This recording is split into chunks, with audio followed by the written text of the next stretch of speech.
said that. Hey, everybody. Happy Monday. Where it's hot. Is it so? It's still hot up in Michigan? Yeah, I'm wearing I got home because like my office though, like they like make it cold, which is nice. So like it's hot outside, but like you're cold inside. And then I got home and I was just feeling cold still, so I put on a hoodie, but it's hot. It's just gonna get hotter as the week goes on, though.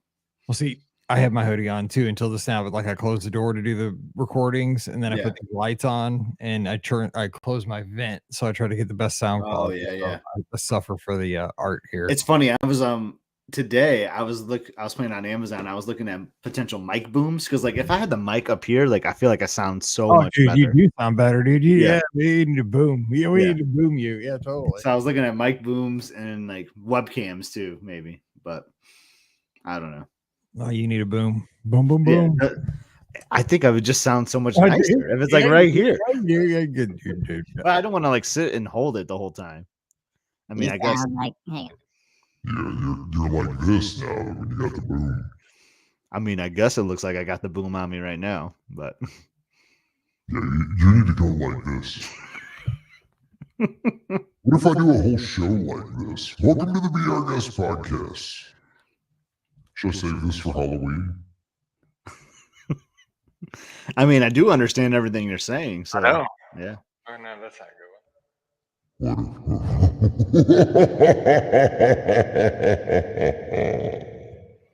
Yikes. That'd be fun. We could do a whole 6-hour live show from Give Kids a World like this. Actually, I don't think you're going to get many donations if you're doing that. I mean, I don't know.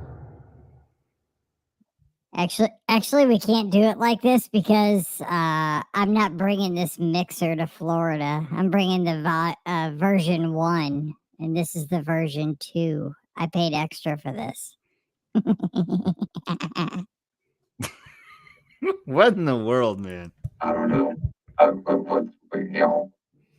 Are you Gato, Mr. Roboto? Hello. It's time to do the show.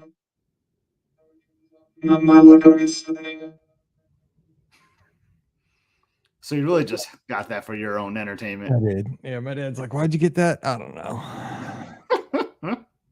So anyway, there we're back. Yes. Laura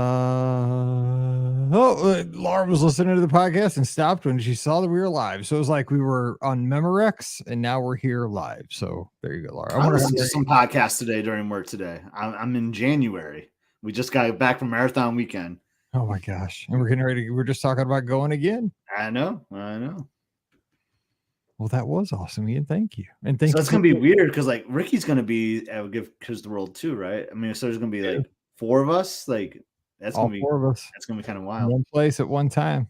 The band will be together. Oh, I'll just sit back and be quiet. I'll just be there for the good looks. Whatever. You're doing the stuff. Either Mallory just left for cheer or Pam just got home from school. I don't know. The door just closed or opened upstairs. So I don't know. First day of school. Who knows? Okay. So let's say I got a listener question. So if you have listener questions, comments, stuff that you would like to be on the show, put it in the comments, please. I see folks like Margie is tuned in on YouTube. We have Julie. Thanks for being here, Julie. She has no idea what she just walked into. She's on Facebook. Laura was listening live on Facebook, and she is here with us. She was actually listening to the show and jumped in live. So thanks for being here. And Ian up in Pennsylvania here as well, where my Cardinals are tonight. So, I mean, who cares? We stink this year, but we're in Pittsburgh. All right, so 30 days to the first Halloween cruise on the Fantasy. Just talking about, I'm pumped for my fantasy cruise this summer. God, I love the fantasy. We're just saying how much we love the Dream. Still might be my favorite, probably because I don't have the most, but I love the Dream. I do. Well, I mean, both ships, right? Yeah. But the fantasy I've only done once, and I gotta get on the Magic and Wonder though. The Tube, or no, is the Tube is fantasy. The fantasy, and was it Evolution on the Dream? Yeah, the Tube's got the telephone booth. Yes. Yes. I was climbing it. That was our cruise with Dino. Yeah. You were hypnotized and I was climbing the telephone booth. Oh my gosh. Vader was chasing me. That was That cruise was wild. It was fun. That man. was the best. You could not do better than that cruise. I just remember like we were in Cozumel and like this guy was like, "Yo, you're the hypnotized dude." He like got out of a cab and like we were at some. I think we were like a Victoria's Secret. It was kind of weird because like Paige went in there or something and like I don't know. But anyway, it doesn't even matter what store we're at. You're doing the Amazing Race. Yeah. He was like, "Dude, you were the guy that got hypnotized last night." I remember that. That was so fun. And then we ran. He was like from Texas or something. I remember we ran into him like a couple different times on the ship. He still didn't believe it. That he thought like I was part of the gig or something, like pretending. Like I don't know. Oh my gosh, yeah, that was so fun. And if you're on the Dream, you'll love the Fancy because it's the Dream basically, and just it's everything's a little bit updated, but almost exactly the same, just different names. Oh my gosh, it's so fun. And Meg says, first time catching a live, been listening since 2015. My two girls have 5 members. Your voice from Magical Mouse Radio. I miss Magical Mouse. Oh, God, I miss it so much. I wish we could still, because I would do so much with it now if we could still get away with it. Oh, I miss it. Because I had all those like sweepers and stuff for my nephews and Mallory and everything. Man, I'm gonna put this on Do Not Disturb. Background Loop Tuesday was my jam. Yes. Background. I downloaded all those things while I was at school, like during class. It was like Magic Kingdom Monday, Background Loop Tuesday, World Showcase Wednesday was my jam. Future World Friday. Future World Friday. I love that one. I remember me and Jocelyn would always text each other on Fridays like, "It's Future World Friday. We're gonna hear the Founded Nations today." What was Thursday?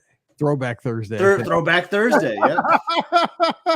Dude, that's back when I was like serious about like my training runs. Like I've never been like fast or anything, but like I always wanted to hit my Jeff Galloway run, so I'd do those long runs on the weekend, and I always had Magical Mouse Radio playing. I love it. Takes me back, man. Because that's when we used to do the live shows on Sunday nights. Were on Magical Mouse Radio because we did not use my own phone number. Like this is back in the day, I used our landline for the call-ins. Like it was our house line.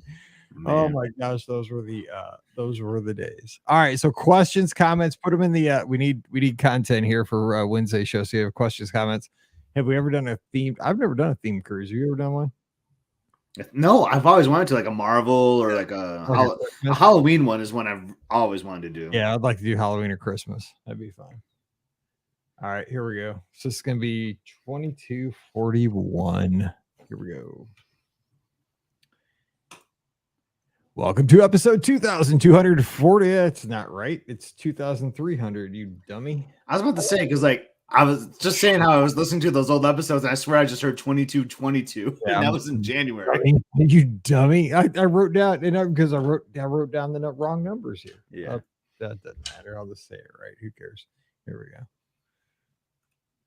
Welcome to episode 2341 of the Be Our Guest Walt Disney World Trip Planning Podcast. I'm your host, Mike Rallman from BeOurGuestPodcast.com and one of the senior agents over at the Magic for Less Travel. Happy Wednesday to you. Hope you're having a great week. And if you know, it is week 0. And some people's ears just perked up and got all excited. And if you know, you know. And if you don't, you're like, week 0. What's that mean? Well, if you don't, you don't. So we're going to talk Disney. We're going to have a great time. Week 0 is a beautiful thing for those of us that do know, but we all know Disney. So thanks for being here. And we're going to have a great time over the next 40 minutes or so talking Disney. And I have my brother from another mother here because Pam Forrester out on the West Coast doing an Adventures by Disney in Southern California, drying out her shoes at this point, probably a little bit. And Ricky doing a little research on the Disney Wish. So we have Scotty G. What's up, Scott? Hey, Mike. Happy to be here. You know, week 0 is going to be kind of disappointing this year. I was actually looking at the calendar today because I brought it up on the Sunday live show, and like you and Way kind of acted like, I mean, that's going to be a future episode if you're listening on the feed here, but you guys didn't like seem like interested in week 0 when I said, I was like, maybe I got my dates wrong, but it is this week. And I think like Notre Dame and like Navy are playing. I think that's like the big game, really. Outside of that, there's really not much going on, but still, it's college football, and it's here. It's almost here, and I'm so excited about it. But yeah, I was gonna say though, very jealous of our co-host. You know, like on the Disney Wish out in Southern California. But I gotta admit, life is good for us, Mike. Sometimes, you know, we just gotta take one for the team. We gotta be here to record, right? So happy to take some listener questions in today. And I'm excited because, just a little bit over 2 weeks, we're going to all four be together down in Central Florida, Give Kids the World. And Jocelyn, who's putting this all together for us, she's doing a lot of the behind the scenes paperwork for us. She wanted me to make sure to remind everybody this is the last call for volunteers because we have to get our final numbers in with Give Kids the World. So if you want to volunteer with us on that Friday, September 8th, I think it's 7:30 to 10:30 in the morning. Please, right now, as you're listening to today's show, go over to the Magic for Less's Facebook page. Just search for the Magic for Less on the Facebook page. There's a link right there, pinned post. There's a Google Doc. Just sign up right there right away. Jocelyn, I believe she's still in California, but she may be back at this point. She can see it from there. Either way, she's going to tally those numbers, get you all the information right away. But if you want to volunteer, we'll get that going. We still have room. But we have a crew. We're going to volunteer together. We're going to have a great time. But more importantly, we're going to impact folks in a very real and concrete way by volunteer hours. And then on Saturday, we're going to get together and have a 6-hour live show so you can tune in wherever you are in the world here on Facebook, YouTube, Twitter, and Twitch. Or you can come live and join us right there at the Village. But we'll be giving away a trip to Walt Disney World, raffling that off, and have lots of auction items. And we're having a good time, special guests on the show. So carve that out September 9th, noon to 6 Eastern. So Scott and I, we're super excited for that. Just over 2 weeks. You know what that feels like to me? Like, speaking of week 0, I feel like we're going to be at like ESPN Game Day, like doing that 6-hour live show. I will be decked out in Mizzou stuff because it is game day for us. Yeah, but if people actually come on site, like with their signs, like I'm encouraging any locals to come out with your signs that say like BOGP or like Go Scotty G or whatever. Like that would just get me so hyped for that podcast. Like, because that just feels like we're on set for like game day is what it really feels like. Oh my God. I didn't even think about the parallels. There's 4 of us. I mean, can I be Corso? Yeah. Like I feel like at some point we're going to have to give some predictions for some football. We do. We need like maybe the headgear. Maybe you could put on like the headgear for like the Give Kids the World mascot or something. Yeah. What's that rabbit's name or what his name's, they have a mascot. I know. I can't think of them. The name escapes me at the moment. I'm sure someone in the chat can fill us in. But yeah. Like that would just be hilarious. His name, it's on the tip of my tongue. It's why do I think it starts with W, like Wally or something? I don't know. Dude, it's is it a rabbit? It's Mayor. It's Clayton. Clayton, yes, Mayor Clayton. Yeah, so I mean, I don't know if that would cause horror for the families. Well, maybe Clayton can come out, and that would be like, maybe Clayton could come out for totally. And when it's all said and done, that's the one team we're all rooting for is Mayor Clayton's team raising money for Give Kids the World. They're doing amazing things over there. And Corso is from Orlando, so I'm sure he'll be doing a game day, but it'd be cool to get him to come by. Come on now, Corso, let's do it, Coach. Okay, anyway, we got to answer some listener questions. Our first question of the day comes from Catherine. Sorry, I can't read here. That's why we're here. She says, "What weather app do you guys use that you found is best for Florida weather? Also, what is technically the zip code you use to input for Walt Disney World? Coming up on my trip to the Riviera in 19 days. Thanks to you, Mike. We're getting excited." Well, it's not thanks to me, but thanks for supporting us here at the Magic for Less Travel. That lets us do the podcast, and I appreciate that so very much. So let me pull out my handy dandy iPhone because I have an entire folder of weather apps because I'm a nerd. And I will be honest. So my number one weather app that I used to use was called Dark Sky. It was awesome because it was hyper local with alerts. It would tell you in your exact location, it's going to rain in 12 minutes, and it would go to your watch. It would tell you all this stuff. Dark Sky was purchased by Apple about 2 years ago. They shut it down about a year ago, and they've integrated it now into the stock weather app for Apple. It's just called Weather. It's the Apple Weather app. So now I use that. But I do have other apps on my phone. Living Earth is kind of a fun one to use. It's very graphical. If you want to see graphics, I use that one.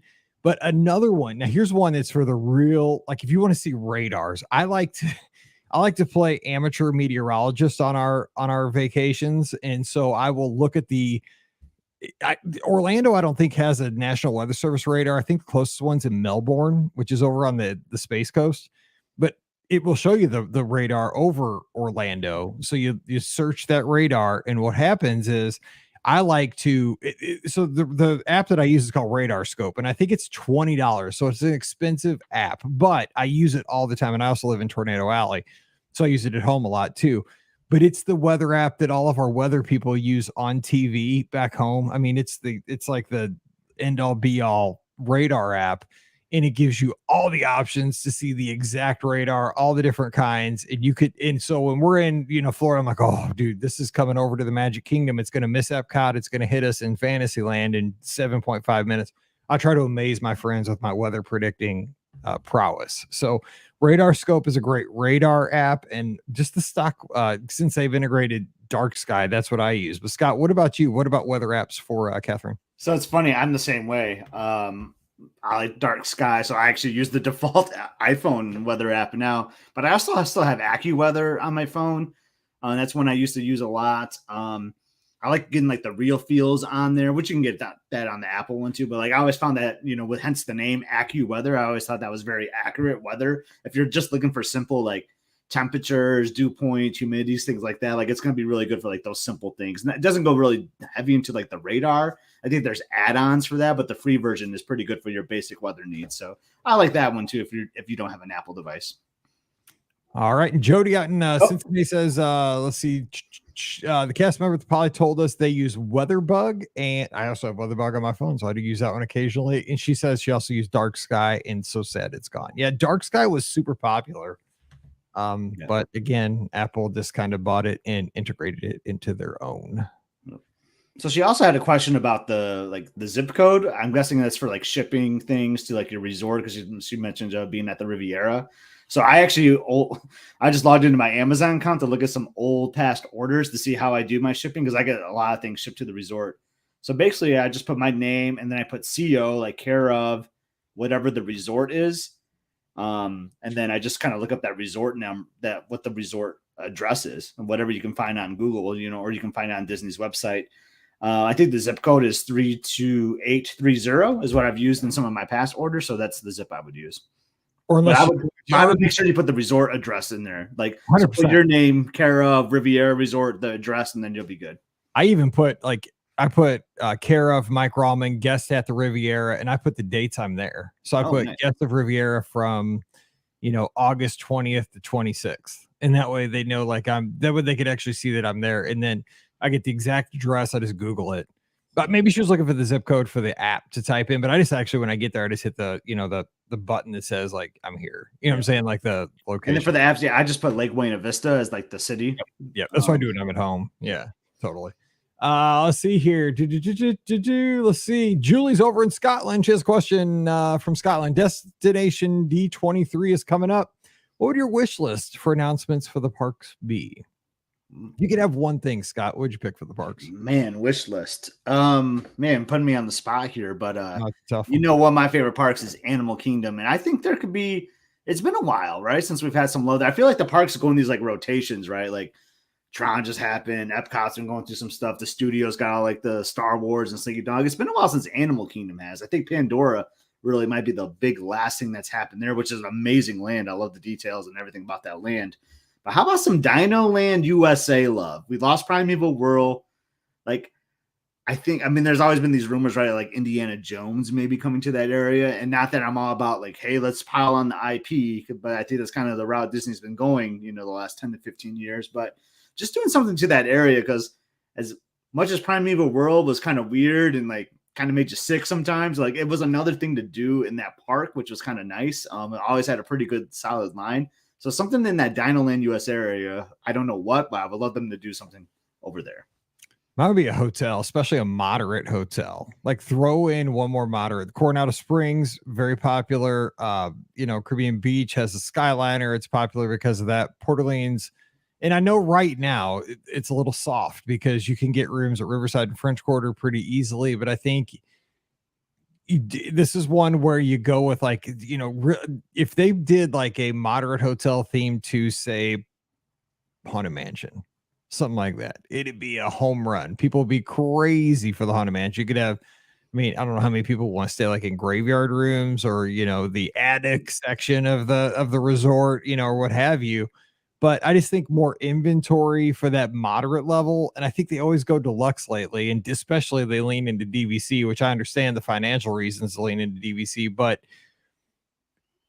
over the past maybe 18 months, Disney has tended to look towards the more, and you look at the commercials. Pam Forster and I don't know if you've been listening to older shows, but Pam and I have been talking about how if you watch the commercials over the past, say, 2 months, it seemed like the commercials over the past like 3 or 4 years, they always focused on the Grand Floridian, the Polynesian. Like they had that commercial you always saw with like the stormtroopers and the Grand Floridian and the mermaids at the Grand Floridian pool. Well, lately the commercial I've been seeing is at Art of Animation. Like these families going to Art of Animation and these value resorts, and maybe the focus because of how the economy is and just how things are right now, that they need to make things more affordable and more attainable for the regular person. And so maybe instead of always going DVC and, way up there, maybe they, it's time to build a moderate, maybe don't go all the way down to a value, because I would kind of, I don't know. I think that'd be a thing too, but, maybe meet in the middle with a moderate hotel. Yeah. But lean into your IP. I love that. I've said that for years. I know you have too. Like they're so heavy on deluxe resorts and DVC and like pretty good amount of values. Like the moderates, just I think that's where a lot of the people want to be, right? They want to splurge a little bit for a vacation, but they don't want to splurge that much, right? Where it like really breaks the bank, and like, you won't be able to do much when you go down there because you're putting so much into a hotel room. So that moderate category has always been the sweet spot for me. And it's just like, yeah, like I love Coronado and Caribbean Beach and the Orleans, but like I keep rotating. I do them all the time. Like I want something fresh, So I like where you're hitting there. At first, I thought you were going to say Skyliner. I thought that's where you're kind of going because you mentioned the Skyliner. Because like I know for years you've been saying like another Skyliner line would be great, but who knows? That could be an interesting thing to announce too. I think that would be. I mean, that'd be a no-brainer, especially if they connected it to Disney Springs, right? If they that would bring a whole nother thing with the parking and people trying to get around, with trying to get the Hollywood studios by parking at Disney Springs or something. Yeah. Or just think of how many people though, the revenue that could bring in, because you could easily hop over to the Springs and all of a sudden you're getting dinner there, and you're making, because when you're there and buying dinner, well, let's just go into World of Disney, or or let's just grab an ice cream at Salt and Straw, or let's see a movie at AMC. I just think, for the if you added the Skyliner access, you put like a mini hub over there or something to do that. And if you added Disney Springs, think about it, like say like a Disney Springs to Coronado, you could also somehow connect Old Key West, French Quarter, Riverside, So I worry about those a little bit, and I'll tell you why. This is just me being weird here, but like it's the golf. Like could you just imagine someone hitting the golf shot and potentially hitting the gondola, like going by on their way to Disney Springs? It's a hazard though. It's like a tree. You know what I'm saying? I mean, it's a part of the course. It'd be a unique hazard. Could you imagine being on the Skyliner bucket and then bam, you get blasted by a golf ball? Would you not aim for a bucket? Like in a driving range, I always aim for the cart. Yeah. I'm a Hoosier like that, Yeah. I don't know. Yeah, I don't know. That's true. That is true, because it would have to cut. That's one thing I've always thought. Like if it goes over like a golf course, which is there's LBV is right by Disney Springs there. Like, does that interfere with the golf? Like, I don't know. What if? Could the Skyliner go? I mean, just right down. I mean, because it's they drive like the posts, right? So what if they put those just right on the river? They could. I mean, they not down the potentially middle could. of the river, but like right on one of the banks. Right. Yeah. I mean, they could. It just depends on how they like lay it out, right? I really think. And what's a good parallel, like a good straight line to another like station or whatever. Like, I don't know. We have to like get a Google map. That could be a podcast episode right there. Totally. We analyze where the next station goes. I like this. All right. Wade's worried about you up in Nebraska. Says Scott in his sweatshirt's killing me. 101 right here in Nebraska. How about some tips to stay cool when it's hot and really humid at Walt Disney World? Pam Forster has the best tip. You gotta have a sit down meal at some point in the day to get in the AC, but more importantly, get off your feet, because your body has to recover, not only just with the AC, but also just get off your feet and just let yourself have 90 minutes of just, and also pool time. Obviously, pool time's great, but 15 minutes, dip it in Pop Century's Hippy Dippy pool ain't gonna cut it on a 100-degree day. Like, you got to get AC, and if you're gonna do pool time, extended pool time where you really cool off, and then cold shower after. What do you think? Yeah, I like popping into gift shops. That's kind of like my thing. So like when you're walking around, like Yeah, you could go up Main Street, but I like to go into the Emporium. One thing I like to shop and look around, see what kind of new merchandise there is. But like that, even just getting like 90 seconds of a quick blast of AC, then coming back outside, like helps a lot, right? So I like those quick hops. And Pam, I thought you were gonna go this with Pam Forster. She loves like those fans that you put around your neck. I tried one. I think Jody had one when we were down there this last summer, and I just tried it. Like, hey, I gotta like test this out really quick. And to my surprise, I'm like, it works pretty good. Like, it felt good. Like, but I just don't know. Like, you know how me, I like to present myself. You know, I just don't know if I could walk around a theme park wearing like a fan around my neck all day. But a lot of people do, and it looks really. I mean, it was comfortable when I tested it. Jody, There she is. Jody's in the chat. She's talking about the neck fan. Like the power that the thing had really impressed me. I gotta be honest. The cooling towels like that they give out at the end of run Disney races, those things tend to do a great job. Yeah, Elizabeth used one a couple summers ago. Like it's just funny, like you see her in our photos, and then you see like the cooling towel. It's just kind of funny to see. But hey, it's a memory. Like, hey, it was so hot that day, we had to like break down and do the cooling towels, you know. I know. I mean, it's just one of those things like, do you got to look good or do you die? Yeah. The heat. So you gotta find a compromise. Maybe I put the neck fan under like my collar shirt, so like and then pop the collar so you can't see the neck fan or something. Look like Brian Bosworth from like the 90s or something. Yeah. Back to the question about D23. We had some great feedback here. Julie, who had the question, says super long shot, but she'd like to see the Tomorrowland Speedway replaced with a new rider experience. My favorite land, but least favorite attraction. See, I know what's crazy about that. I don't know. I think you're about to say what I was about to say. Maybe. Well, no, would you want that to go away? Because I kind of, it's a huge area, right? You could put something really big there, but I feel like it's almost you got to have it because I mean, like it's almost like a little kid's rite of passage to ride the cars. It's like the Autopia out of Disneyland. So that's what I was about to say. Like I love Autopia at Disneyland, and I'm trying to think what's the difference. I think the cars are a little bit different, and I think there's more shade. Like maybe they can put some more trees in there because it's so hot. So hot. That is so, dude, it kills you. So but there's a good amount of shade, I think, in Autopia at Disneyland. I think that's where the difference, and it's got like these like nice levels. It's layered. Like I don't know, because I love Autopia. So like in a way, I don't want that to go away at the Magic Kingdom, but I guess I could always go to Disneyland if I want to do the better version. Let me give you a hot take about Autopia at Disneyland. So when I did this for the first time last summer with you guys, when we were out there, I loved it because it felt very historic, but it felt very like janky compared to how now I'm not saying it in a bad way, but it felt like, dude, where are we going? This is old. Like, because you know what I'm saying? Like Tomorrowland Speedway just don't get me wrong. It's hot. I mean, it felt like you're on like the Indy 500 track, and it's nice and pavement and all, dude, it's smoking. I almost died on that thing one summer night like 10 years ago. It was so hot. But like the Autopia out of Disneyland, I just felt like, wow, this is old. Like it didn't seem like, I just felt like it looks like it's, and it felt comfortable, and like there's like I think there's like more to see. Like I don't know if there's like that more entertaining in some way. Like, and I know Tomorrowland Speedway will do like the Christmas like overlay, and so they try to do things to it, like because that's kind of cool when it's like Christmas lights. But I don't know. I mean, it is a pretty big footprint, but it's not really that big of a footprint either. Like I don't know what you could do there. Now I'm thinking about it. Maybe on the next podcast I'm going to come up with my idea replacement, but I think it kind of works for now. I mean, it's always a busy line. That's the thing. People love it. There's people always waiting in line for it and dying of the heat.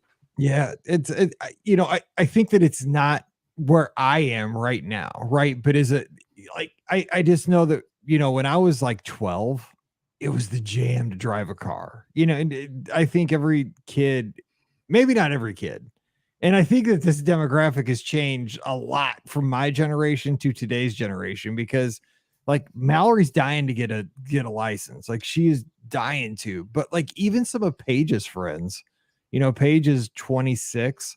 There were some of her friends that didn't get their license till like they were 18 and they could have gotten it when they were 16. So it did change from my generation to then, but everybody when I was 16 got it on their 16th birthday. Like getting the car and driving was such a part of the culture that, like when we were kids, you wanted to drive anything, like at least where we were from, like you wanted to drive a riding lawnmower, a go-kart, anything that had a motor, like you just want to get on it and go. Nowadays, there's people that are 30 that don't have licenses. They don't care, like they're cool with just never driving. I think that when these like Autopias and the Tomorrowland Speedways were built, people wanted to drive. Maybe not. Maybe like I know, because now there's like video games where you can drive and stuff. Yeah. Like, I don't know. Yeah, I don't know. It's tough. But I got a funny, quick Tomorrowland Speedway story though. It was at a Halloween party, and Emily must have been like 6 or 7. I don't know, like having fun, right? Like we're out there she's driving me. She's loving this. Like, oh, I'm driving my dad. And like we're getting near the end, and someone didn't let go of the gas soon enough, so we got bumped on the back. Yeah. And she kind of like moved forward and kind of hit her face like on the steering wheel. And then boom, a tooth popped out. So she lost a tooth on the ride. Like I'll have to send you the photo. Her face is like kind of all bloody, like from the tooth. And then I learned that the Tooth Fairy does visit Walt Disney World. It was pretty awesome. The next morning, the Tooth Fairy came. Could you believe it? You're giving hope to all the kids who might be down there who have snaggle teeth. Yep. I mean, it's got to happen, right? I mean, we can't be the only one that's losing teeth. Like, think of how many kids are down there, right? At that right age, And I will say, we'll move on to the next question, but like Catherine says, she says, my 2-year-old loved the Tomorrowland Speedway. She got mad when I kept trying to take over the wheel and avoid hitting the rails. I will tell you, some of the most fun times I had was when Paige was little and Mallory both. Like, because I mean, first time I went to Walt Disney World, Paige was 4. And it was when, I was the dad, and the little girls are driving, and, of course, dad just hammers down on the gas pedal and the girls steer, and you're just cracking up, and of course, in the time of iPhones, you're taking selfies the whole time while you're driving, and like you're just dying because you're just bouncing off that rail and you're just jacking up your back. But we are cracking up the entire time. So is uncomfortable as that ride is. I mean, you just said like Emily lost a tooth. I mean, it's not a comfortable ride, but there's like, we still talk about that ride. There's a lot of uncomfortableness about that attraction, but do I want it to go? Probably not. I'd be sad. Yeah. If our friend David Georgia is listening, he's like screaming at us because that is like his ultimate thing that you got to get rid of. And I'm sure a lot of people are in that camp too. It's so hard to please everyone. And I'm just neutral on it. But yeah, that's a great conversation that Julie brought up. I agree. And so I love having the show that we can just talk about stuff on Wednesdays. And hopefully, if you're taking a walk for 15 minutes right now, you thought about maybe a memory you had with your kid, or when you were little, maybe out in Disneyland in the 70s, cruising around the Autopia thinking, I'm an vet. I'm cruising. This is pretty sweet. Exactly. All right. Laura's got a great question because she's getting ready to sail the Disney Fantasy. Going to have a great Halloween cruise here shortly. What's the first thing you do when you get on any Disney Cruise Line ship, Scotty G? I eat. The terrible person to ask. Both of us. We were like, okay, welcome, the Gardner family, Ramen family. So there's a couple things like, so because of like being gold castaway too, so I'm able to get a lot of excursions I want. Like usually, I mean, sometimes you still miss out, but like I can get my Palo brunch, things like that usually. But if I don't get those things, then that's where I'm kind of going first, is trying to go to guest services or maybe going up to the restaurant, try to find out where you can do like more dining reservations. I'm going to try to take care of those things first before other people get on the ship and try to, because sometimes they say have some like availability still that they left open for, guests that are just boarding. So if I didn't get the excursions I want, that's what I'm trying to do when I first board the ship. But if not, I'm eating, man. I'm on vacation. Let's start the vacation off by having some food. I'm the same way. Here's one of the things that I don't get. People that rope drop like their rooms, like waiting in the, because your room's usually not ready till like 2:00, 2:30. And so they'll block off the hallways there and people are waiting for that. I don't understand that. I'm going to be in my room a lot. I don't understand why people wait. No, I mean, I want to see my room, but again, I've done a lot of cruises, so I know what the room's going to look like. Yeah. They all look the same. Yeah. But I do my thing in the lobby for like 5 minutes, take a picture, blah, blah, blah, after they announce you onto the ship. Boom. Right up to topsiders or, cabanas, whatever it is. I go to the buffet. What was it called on the Wish? It was Marceline Market. Marceline Market. I can't, how quickly you forget. Another good thing too, though, like I mean, I see a lot of people doing this and I'm kind of jealous of them, because I never think to do this, is try to get on the aqueduct or something, like that's a good time to do it while, like, especially if you're one of the first ones on the ship too. If you already got your suit on when you board, like you're already in cruise mode and ready to go, like hop up to deck 12 and go do the aqueduct. That is always my goal. And I have done that before, especially You've done that before, like a sail away? Like I've never done that. Okay. Yes, I've done that on non-podcast cruises. So I have two different schools of thought, right? On podcast cruises, you're with like so many people, and so you're meeting and greeting, and especially, we go up and we have our buffet lunch. But we, like on this past cruise, we met a lot of listeners. We all kind of got together. Everybody was excited. We were getting to meet everybody. Marsley Market, I'll be honest, was a hard place to kind of meet people because it's narrow. It's so narrow and so spread. It was hard to find a spot where everybody could kind of sit close together, and just like you had to kind of really spread out around kind of like a horseshoe shape. And so it didn't really lend itself as much as like the dream and the fantasy, where you could get almost like a room, together with a bunch of tables to sit down and kind of get a powwow going as you sat down. But anyway, we kind of sat down and started because, this was like the last gasp of Wi-Fi, right? So we looked at the schedule on the navigator. Okay, what do they have planned for us over the next 4 days? And so you, me, and Pam said, okay, here's what we want to do as a group. And we posted it to the Facebook page. We said, okay, well, this looks fun. This looks fun. This looks fun.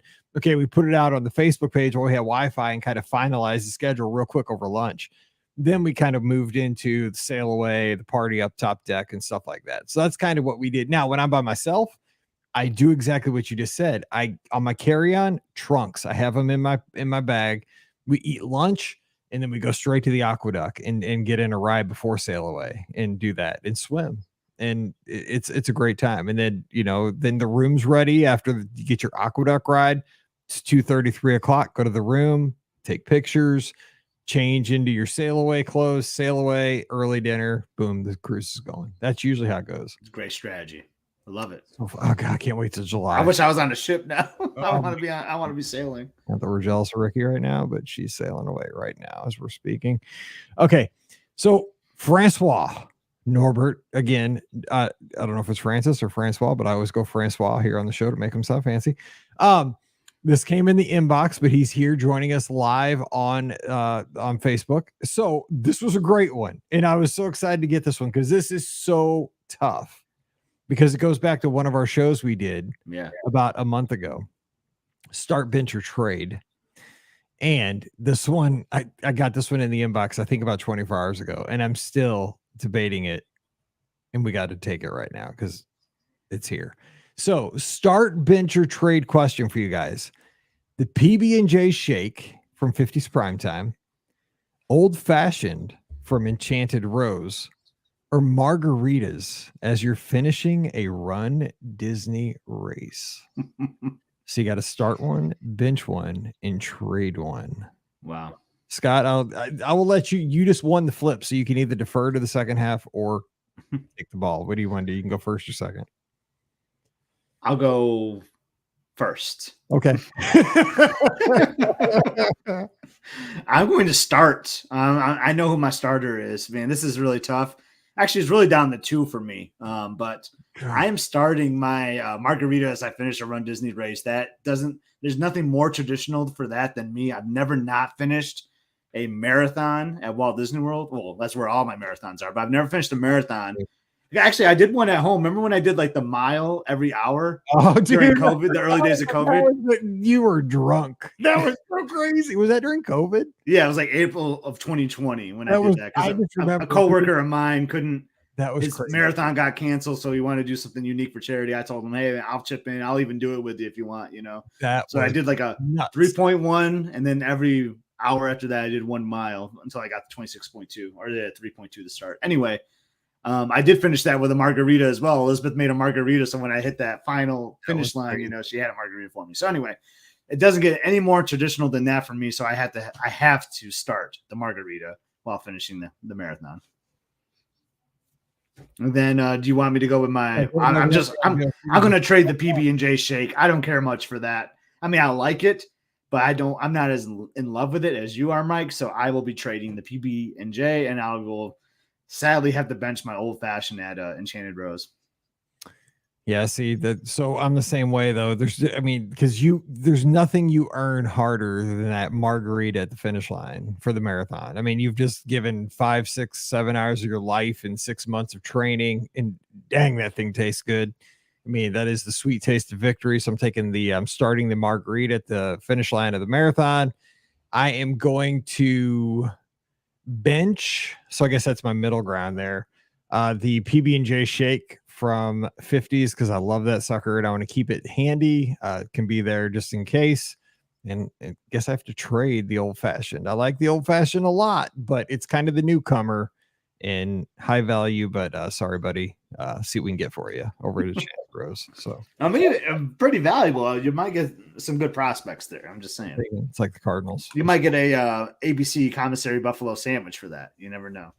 Dude, that'd be. Oh, actually, the email had a bunch of options, and that was another one. So we'll have to. Maybe we'll dive into that one Friday. We might tackle some more listener questions because we have that. And Jody says never had a margarita at a finish line at a Run Disney race, and either has Ian. So you guys need to solve that issue here in about 4 months. You have that's your challenge.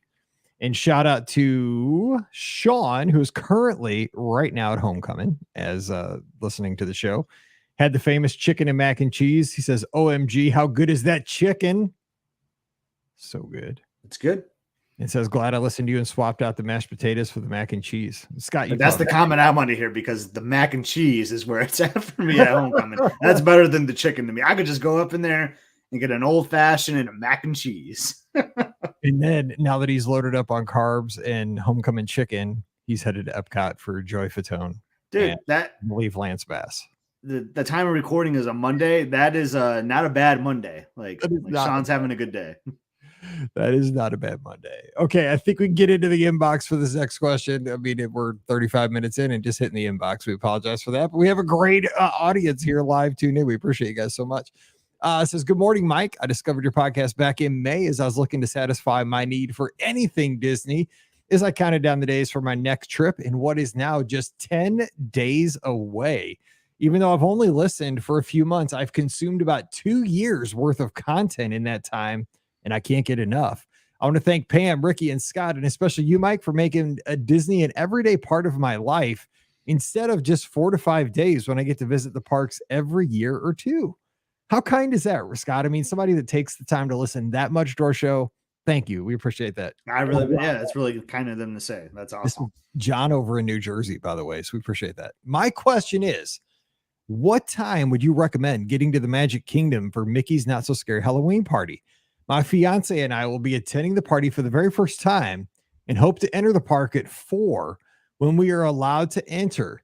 Will there be a line for attendees that gets long? Also, we are staying at Pop, and I was wondering if the bus is our only transportation option, or could we somehow catch a boat or monorail from another resort or Disney Springs?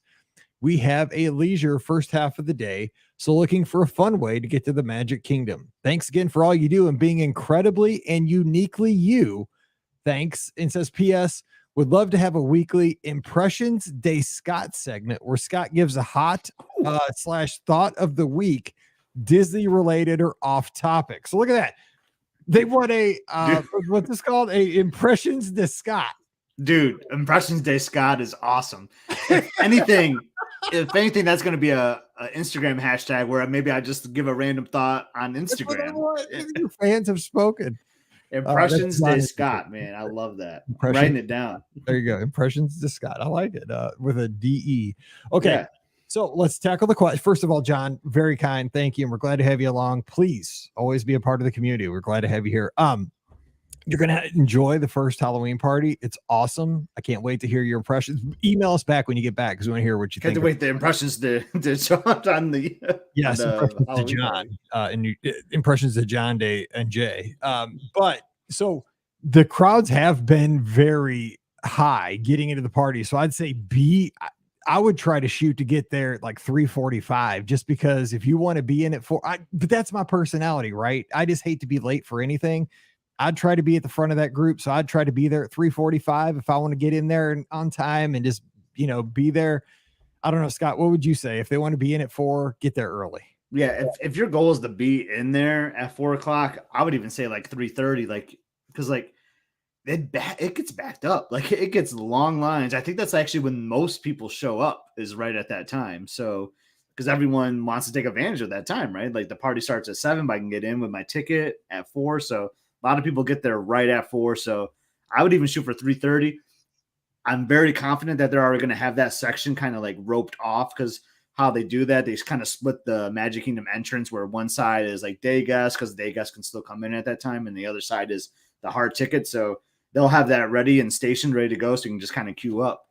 So Mike, the other question that was about transportation, right? Like, can you get there without doing a bus from Pop? I think it was Pop Century, you said, and like that would be the only way from there. But I kind of like where he was going at, like maybe like doing some other stuff, doing some resort hopping maybe in that early part of the day. So I like the idea of going to Disney Springs, maybe having some breakfast or maybe like some lunch over there, like call it a brunch, will you?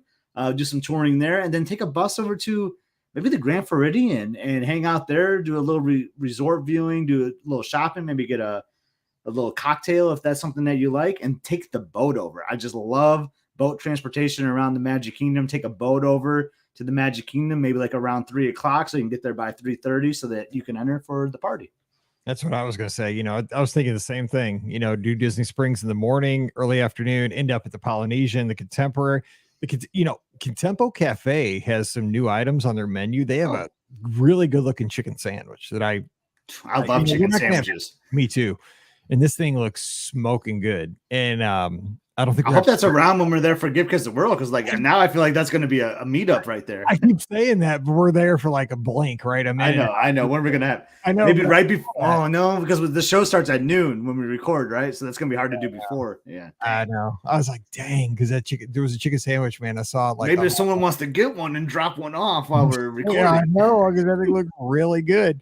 But yeah, that's one of the things. I would just leisurely spend the early afternoon around the monorail. And then you could just, or like I said, take a boat, because the boats are great because you have leisurely cross Seven Seas Lagoon. Yeah, but shoot to be there at 3:30, and then you're ahead of the crowds. You don't have to sweat anything. You're in at 4. I mean, you'll be sweating because it's Florida. You'll be hot, but yeah. Oh, yeah, you will. But and also just not to plug anything, but tomorrow on the feed we're gonna have a caller, because this was the replay of Sunday night's live call-in show, and I believe it was Justin. It was from Justin from Cleveland. Everybody was from Cleveland, by the way. Even Wade was from Cleveland on that show. Wow. Yeah, but Justin he was at the first Halloween party. And he had a great recap for us. Yeah, so he'll give you some feedback to make the most of your Halloween party experience, because he was there. Because he was there early. Well, he was already in the park, so yeah, he had an interesting story. You should check it out for sure. Story about all this. And Diane says they let us in 15 minutes early for the after hours event last week at Epcot. Can't hurt to be early, and that's actually what Justin also said. It sometimes you get in early at some spots, and sometimes you don't. So. And Diane's also asking if either of us are running Wine and Dine. I am not this year because of football and Mallory's cheerleading. I'm going to say. Yeah, I won't be there, but I said that last year too. My friend Georgia texted me on a Friday, like, "Hey, are you here?" And then I was there later that night. So you never know. I know. I was like, "You're killing me," because I didn't do it. And then you're like, "I'm here." So yeah, who knows? But yeah, that's also the night of the Mizzou Georgia game. So we'll see. All right, so that is going to do it for today's listener questions. Thank you. Everybody joined us here live on the social media to make this an awesome, fun podcast for both of us. And thanks for dropping the email to the inbox. We have more in there, so we may tackle more of those on Friday. And who knows? We're going to have a fun topic. So join us for that. And thank you for being a part of the podcast community. We love having you guys here. And again, hopefully you can carve out some time with us for that weekend, September 8th and 9th, as we raise as much money as possible for the great folks down to Give Kids World. And if you want to join us to volunteer right alongside us, trade elbows, as we serve breakfast and, run attractions, whatever they ask us to do down at the village, we're going to do on that morning, September 8th. Last chance to sign up. So go over to the Magic for Less Facebook page and get that in. We'd appreciate that very much. Don't forget, you can follow Scott on the social media at Epscott, EPSCOT. I'm at BR Guest Mike. Would love to talk to you this week. The show's brought to you by the Magic for Less Travel. Just swing by themagicforless.com. We'd love to help you plan your next Disney vacation. It supports everything we do here on the show. And we're always going to get you the best deal possible. And it costs you nothing extra. And you get little goodies like Disney gift cards, great onboard credits for Disney cruises. Love giving those away. Costs you the exact same as booking through Disney Cruise Line. So it's like free money. So again, check them out over at themagicforless.com. Please also use our Amazon affiliate link when you shop online. That really does help us out as well. BeOurGuestPodcast.com/Amazon. And thank you to our patrons. You guys make this all possible. And our patrons get that bonus show called Mike in the Midwest, just $5 a month for all the shows we do. Very small little kick, and it really does support everything we do. So again, patreon.com/BeOurGuestPodcast. And Sunday night, 6 o'clock Central, 7 o'clock Eastern, we do the live call-in show. So join us there and be a part of the show. We have a great time. We talk about all kinds of stuff. You just give us a holler and you're on with us, and we have a just fun time talking Disney. So carve out some time, Facebook, YouTube, Twitter, and Twitch this Sunday night, 7 o'clock Eastern, 6 o'clock Central. Give us a call and let's have a good time talking Disney. All right, we're going to jump out of here and we'll be back again on Friday. Maybe some listener questions, maybe a topic we haven't decided yet, but we're going to have a good time. Promise you that. So come and join us for that. So for Scott, I'm Mike, wishing you a great Wednesday. Stay safe, stay healthy, and we'll see you real soon. All right, let me save it. There we go. That was a good one. Good question, everybody. Yeah, I liked it. Episode 2341. Now that's where I got to write. If I don't save the file name wrong, I'm really out of luck because then I can't find it. Then I go to edit and I'm like, where's the file? And I think I didn't save. I'd done that a couple times. I'm like, oh my God, the file didn't save. And then That's funny. it is smoking hot, Jennifer. She's down the street. It's hot. Yeah. Oh, yeah, it's so hot. What's the It's supposed sign? to be 97 on Thursday, I think. It's gonna be 104 here on Thursday. What's funny because then we're like, oh well, then we'll just go to the beach on Saturday. Be a great day. Then it cools down to 70 on the weekend, which actually I'm kind of all right with though. But I think it's supposed to cool down here on the weekend, which I wish it would get here early for Friday football because it's gonna get here Saturday afternoon that it's gonna cool off a that's little right. bit. Our first game is. I know it's so weird. So our first game, they're redoing the stadium, so we have to play it at a different field. And it's going to be in East Lansing, where we live. We're right close to it. But since it's kind of an away game, sort of we have to drop Emily off at the school. They got to pack the band trailer. They got to take a bus. And then they got to take the bus back to the school after the game. It was oh man, but we're right here, in our neighborhood. You're no. So it's got to be so much extra work for a home game in quotes. It's kind of annoying, but oh well, what can you do? It's fine. All right. So what are we doing? Oh, for the Friday, I don't know. I wrote down back to school. I'm trying to think what's happening right now, and could we tie something to back to school as shopping at Walt Disney World? But I was I don't know if we want to do a shopping episode. But Let's see how many questions I have. We could do another listener question. Maybe let's see. So we got John's because I got some inbox ones. Let's see. I got 1, 2, 3 today. 4. I got 4 today. August 17th, August 16th. So those are pretty current. We can do listener questions again. Hang on. I'm going to go run to the restroom real quick. Just 1 second, I promise. Okay. 1 second. I don't think I'll make it for 30 minutes. Okay.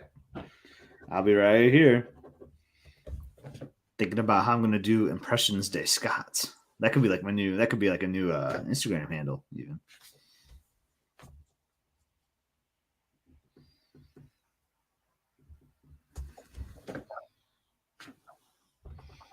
Are there any questions we missed?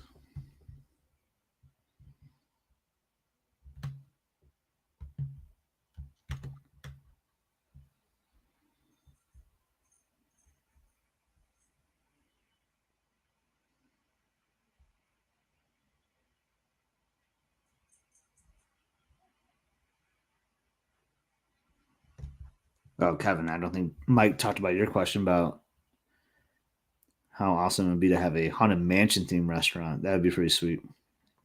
A spooky dining room with the maids and butlers as servers that builds on the lore of the ride. I like that.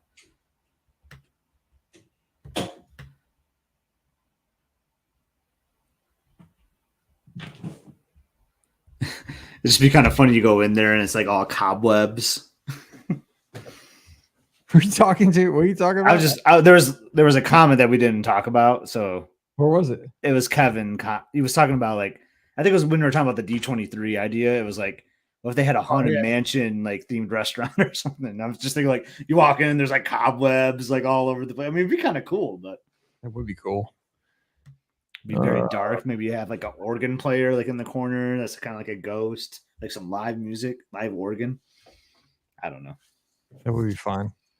Dude, I'm drinking tea. When I drink tea, I gotta go I go to the bathroom all the time. Dude, yeah. Crazy. I'm not a tea drinker, but my girls are, and I know all about that. Like, It's crazy, dude. I don't know what the difference is between that and soda. It's ridiculous.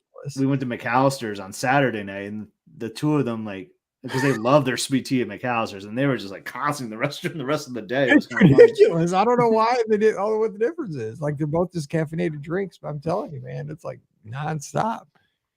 Anyway, Riley was like, "Oh," because as soon as I finish this, she knows I pop out. We go to Taco Bell, and as soon as we go to Taco Bell together, she gets to eat. She was like, "Yes." I'm like, "No, false alarm." Psych out. Let's just do listener questions. We can do that. Okay, yeah, sounds good to me. Yeah. I didn't know you needed help on a topic. I wasn't really thinking. No, I wasn't either. I was thinking all day about one, but I couldn't come up with something. And this will be good because we can catch up because I hate getting behind on them anyway. I guess we could have done another draft or something, but yeah, because we need to do, but I'd like to get one more person to do like that new park draft, like where we really do like a new park. But I think it'd be good with 3 people. I want to do that with somebody else, but it's got to be me and you and like either Pam or Ricky. So, because I want to because that'd be fun with one of them. That'd be so funny because what was that again? You had to take something from every theme park to build your own or something. Yeah, yeah, like you kind of like an expansion draft. Yeah. Oh yeah, I like that. Yeah, that'll be fun. But I want one more person. That way, it'd be kind of more interesting. Okay, here we go. So this is 2343. Nope. Welcome to episode 2343 of the Be Our Guest Walt Disney World Trip Planning Podcast. I'm your host, Mike Rahman from BeOurGuestPodcast.com and one of the senior agents over at the Magic for Less Travel. Happy Friday to you. Hope you're having a great start to the weekend. I certainly am because here around these parts, it is week 1 of high school football. The Jamboree is behind us from last weekend. It officially kicks off tonight, 7 o'clock, pushed back an hour because of the extreme heat here in the Midwest. I'm sure that hour is gonna cool off a whole ton up at the H there between 6 o'clock and 7 o'clock. But let's hope. What I'm excited about is instead now with the 7 o'clock kick, I get to get LS Teca before the game instead of after. So win for me. Shout out to our athletic director, Sean Irwin. You made the right call. So we're gonna have a great Friday here, but we're gonna start it by talking some Disney and having a great time. So thanks for being here. Whatever your weekend plans are, hope it is a fun one for you. So joining me today is Pam is again out on the West Coast. Adventures by Disney. Ricky is out on she's wrapping up her Disney Wish cruise, but I'm sure she had a great time. Scotty G joining me today. We're going to have a great time. Scott, what's going on? Hey, Mike. So are the games normally 6 o'clock like all year? That seems so early to me.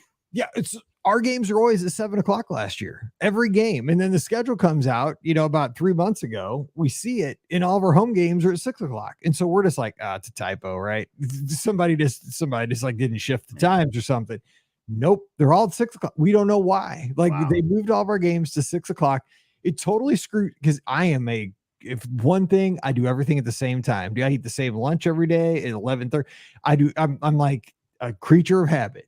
This is throwing me for a loop. So yeah, 6 o'clock. As a family of like 2 working parents, that have like a responsibility for the football because you got cheerleading, you got players, you got band, like you got all these elements. Like that would be a real challenge for us to have to like get Emily like all like fed and like I mean she's responsible, she can do it herself and she'll be driving soon too anyway. But I'm just thinking like that would be a real challenge to get her back to the school like by like 5 o'clock, right when we're getting out of work. Like that just seems like a major inconvenience to have like a 6 o'clock game. But I was just thrown off when you said that because I think our game started like 7:30 here.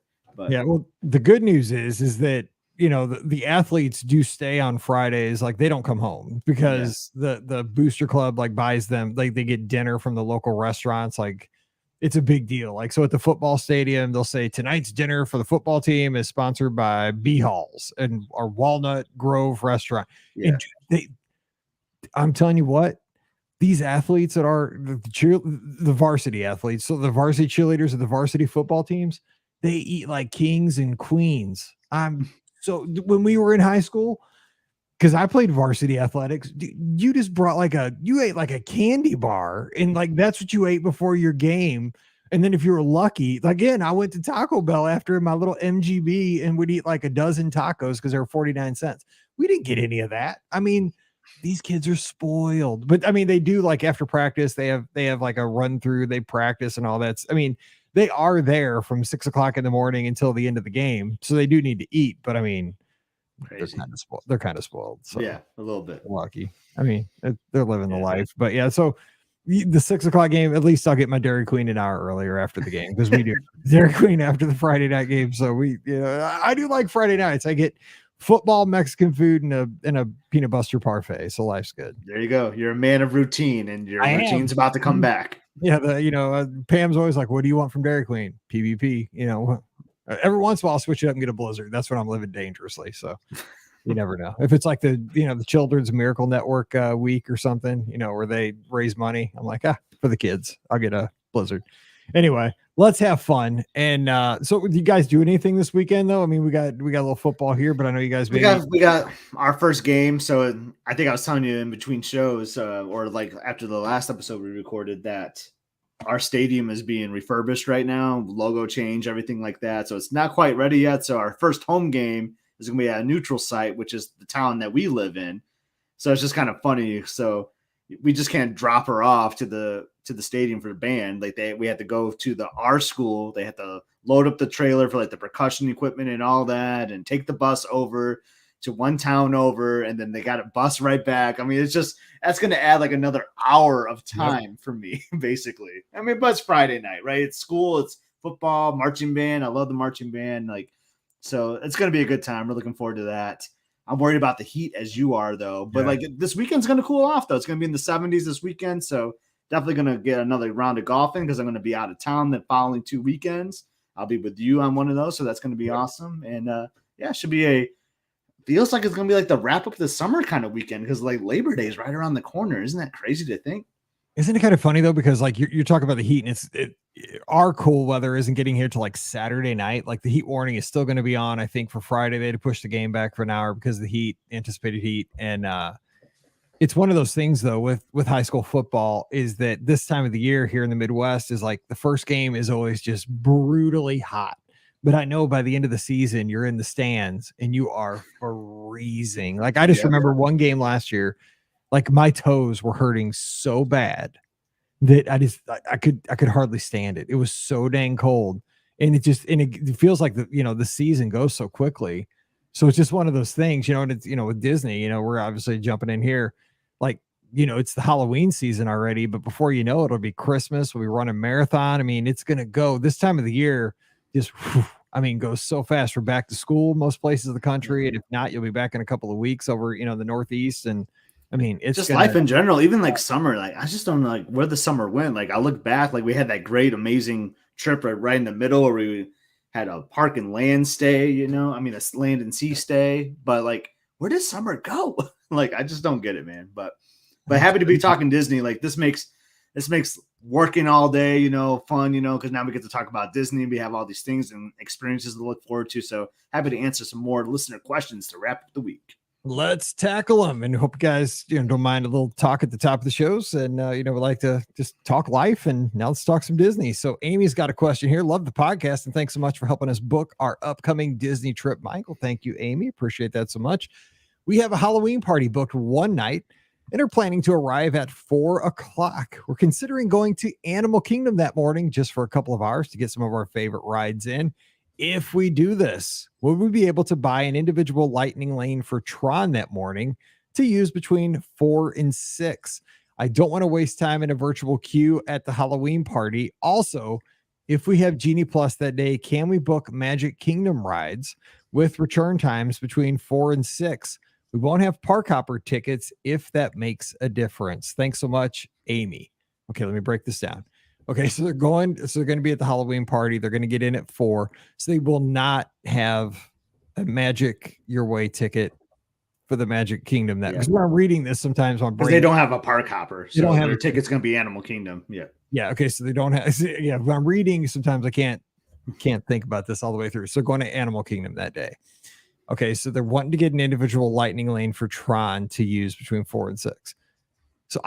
So they won't be scanned So what do you think?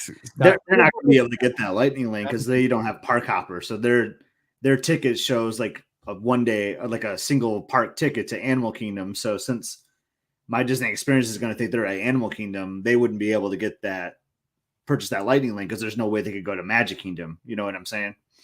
Because they don't have the park hopper. Yeah, because the hard ticket event, the hard tickets are really for like 7 to close. I mean, or 7 to midnight or whatever. They don't interact with like I don't know how to explain it, but they don't interact with like the system that shows where you are. Right. They're kind of like tickets on islands. So that, and they really, like Scott just said, they really only count as like 7 to midnight. They're not taking into account that 4 to 7, like kind of grace period. You're just kind of like a floater at that point. Mm-hmm. So I think that kind of also works with that Genie Plus and 4 to 6. I don't think you're gonna be able to book anything Genie Plus there either. Nope.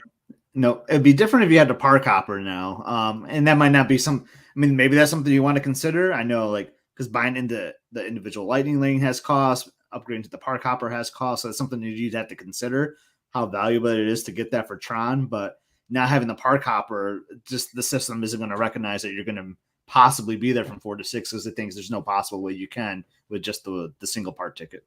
Yeah, so a park hopper might be an option there. All right, Maureen's got a question. Says, "Hey Mike, hope you had a great weekend." And let's see here. She says, "This email reminded me I wanted to submit a question for the BOGP podcast." It's one of our Magic for Less reminders here. She says, "I'm wanting to know what touring the parks is like without Genie Plus. We just repurchased annual passes for the first time since the pandemic, and we'll be coming down for a week in November and snowbirding in Orlando for 2 months in early 2024. We've been to Disney World dozens of times, so it's not as if we need to experience every attraction every time we enter a park. During our winter stays, we typically hit the parks after work and on the weekends, and frankly, we can't afford to purchase Genie Plus every visit. Thanks." So I get that. They're basically locals for a couple of months, going on the weekends after work. Genie Plus, totally not a necessity at all. No. Yeah, and I mean, yeah, because like it depends on what your priorities are. Maybe you want it one time, right? Maybe if you go on a weekend, you're like, you know what, we're gonna splurge. We're gonna do Genie Plus. We worked hard this week, so let's go have some fun at Magic Kingdom in the studios, and we'll do some park hopping or whatever. But yeah, like if you're just going like after work, like that's not a necessity. Just go in there, and you'll find like after work, like the sun setting, you get the nighttime crowds. You're gonna find attractions that you can like walk on. They might not be like the e-ticket attractions, but you'll be able to do like Small World at Magic Kingdom and do some of the shows like the Tiki Room and Fill Our Magic, things like that. You'll be able to do those with ease. So I say skip on the Genie Plus, but maybe save it for like a special weekend day where you just want to like just go hard, right? Like get there at rope drop since you're not working and just go all night. And that would be a good day to do Genie Plus, I'd say. I think that's kind of where I was this summer, right? We had the 1 day with Paige. So we bought it at the studios and we just did a ton, but it's exhausting because, I mean, you have it, you want to get maximum value out of it because you're paying, premium prices for that. And we got everything done. Paige had a wonderful day. She got to do Rise of Resistance. She got to do all the attractions she wanted. So it was totally worth it. But, I'm where they are right now with my annual pass. When I go down, like I'm totally content to go into Epcot that 1 day when we're down there for Give Kids World here in a couple of weeks, that 2 weeks from today, I'll be fine hopping in and just going on Living with the Land, doing Soarin', having some snacks, maybe going on Remy, maybe not, depending on the, just doing American Adventure, just hopping in and just seeing what's there and just kind of enjoying the ambiance. And, if you have 2 months of doing that kind of stuff, that's my jam. But you're right, pick out a day or two, buy it and go hard and just scattered around. Yeah. But Maureen, I love this thing though, because this kind of reminds you of in 2020 when I went down there and stayed for like 3 weeks or whatever. I was working out of the resorts, didn't want to burn the PTO time, but there's no better place to be because you couldn't really be anywhere. And Walt Disney World was so safe with their mask requirements and everything. So we felt that was a safe place to be. So we would work and we would just like go to the studios, have dinner at Mama Melrose, do Slinky Dog Dash, and come back home. It was just, it felt so cool, like living that local life, Mike. I loved it. Because you guys were doing it. And the funny thing is like you were down there during a time where most people were just locked down, right? We were, my wife was teaching actually in this room that's now the studio. It was Paige's bedroom at the time. and she was kind of sharing it at a card table. She was teaching her classes in here. And, we got takeout. We drive to like Texas Roadhouse and get like, they had like a, like a take home box you get with like some chicken strips and some mashed potatoes and some rolls. I mean, we do that. That'd be our big deal. And here you were, rolling, like you said, Mama Melrose, getting something at Olivia's, and you're at Old Key West where you could go to the pool. I was just like, God, I gotta tell you, like, because you talked about this before, like many times, where like you cruised out of Miami over spring break. So you did like 2 days at the resort or something. And like, it was so nice. Like, I would do like a full day of work, so it's not like we were just like had all day to do stuff, but like it was just so nice to like this was what it was like to be a local. Like I would just eat, I would go swim, we'd watch TV in the villa, like rent a movie or whatever. We'll do an activity like in the community center. Like it was like so laid back and like low key that was just relaxing as heck, man. It was just one of the coolest experiences ever, just to do that for like 3 weeks, like just not worry about how many attractions you're going to get on. Just enjoy your family and your time at the resorts. It's so funny too, because it's like a 180 on your Disney fandom from where you start, right? Because when you first start going down there, it's all about your theme park tickets. Like I got to make sure that I do, 17 attractions today. It's so important. And like you said, the times that I've gone down and I haven't had tickets, those have been some of the most enjoyable times that I just hang out at the resort. Like when we went down and the girls didn't have tickets before the cruise for 2 days, we just hung out at Coronado Springs and did Disney Springs. Yeah, it was so awesome. Even the girls said that, like, they're like, this is the best. And they said this is the best. They didn't have theme park tickets because we didn't have any pressure. We just swam and no pressure. Yeah. It was vacation, actually. There was no getting up super early and, and to tie that back to Maureen, that's how I feel this is going to be. Like, if they're just like snowbirds for a couple months, they're working, like, there's no pressure, right? Because you just hop in there, like, maybe you get some Casey's or like a quick service, you do a few attractions, like that. That's an awesome day. That's a successful day of work and fun, on the same day. I love it. All righty. Shout out to Laurie, our super runner in the chat out in Ohio. Speaking of Cleveland, not in Cleveland, but in Ohio, I believe. Akron, maybe, like she's close to Cleveland area. I don't know. I'm a Michigan guy, so I don't know Ohio too. Yeah, exactly. Just Laurie, she probably doesn't know the joke. She has jumped in here, I think, just now. But everybody on our Sunday night call-in show is from Cleveland. Hey, Mike and Scott, Peter and I leave on the Fantasy in 18 days. She might be on the cruise with Laura. No, she was 30 days. They'll be close. We have a bus pickup at Old Key West. Do you know about what time the buses pick us up to go to Port Canaveral? So what they're doing now is they're emailing you 24 to 48 hours prior to your cruise and letting you know what time and where to meet the transfers. But it's usually between 9 and 10 is what I think is what they're doing now. You don't get there very first, but you get there like after the first wave. So you can like let the first people go through and you can breeze right through without on the Fantasy, like, I love to be first on the ship, but like on the Fantasy, it's going to be a 7-nighter at least, I believe, right now. So you got time. So like there's no rush. Enjoy breakfast at Olivia's that morning. I know Lori loves Old Key West like we do, Mike. So I know she's probably gonna go for like a nice 3-mile run somewhere around the resort to start the day. 3 miles. That 3 miles is what she like warms up with. That's her warm up. I know. Yeah. I know. So they're going on the 8 nights of Bermuda. I think our friends Jay and Melissa are going to be on there. Cheryl's going to be on that one too. Like, there's a lot of like our friends that are going to be on that sailing. That's awesome. I'm not sailing to Bermuda. I've heard about there's a triangle there, and don't want to mess with that. Yeah, but Mike, how about this though? Like, so we've done Old Key West after a cruise, which I think is like one of the best resorts after a cruise. But like, I like it before a cruise too, because it just sets the mood. Like, especially if you're doing like a Caribbean kind of cruise, like you got the palm trees and like the Caribbean background music happening. Like that is just like that sets up a perfect way for a Caribbean cruise. I love staying at the Old Key West beforehand. Old Key West is perfect anytime. I know. I'm trying. I could sell it for anything. Be there right now. It's perfect. It doesn't matter. Cruise. Yeah. I mean, if you could be flying to Europe the next day in the wintertime. Old Key West is still perfect. We answered before. Yeah, it doesn't matter.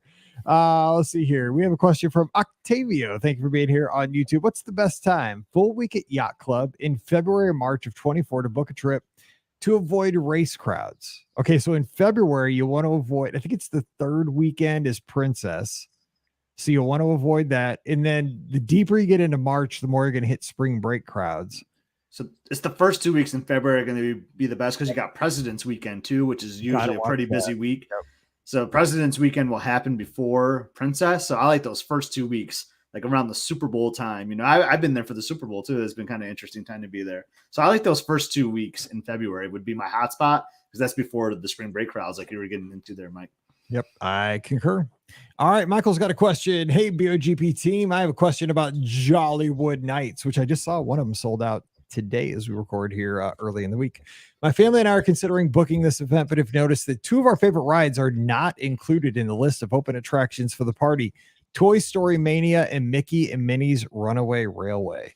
My question is, do you think these 2 rides be added to the list of open attractions as we get closer to the opening night? Thanks. Mike is in Baton Rouge, Louisiana. That just doesn't seem right.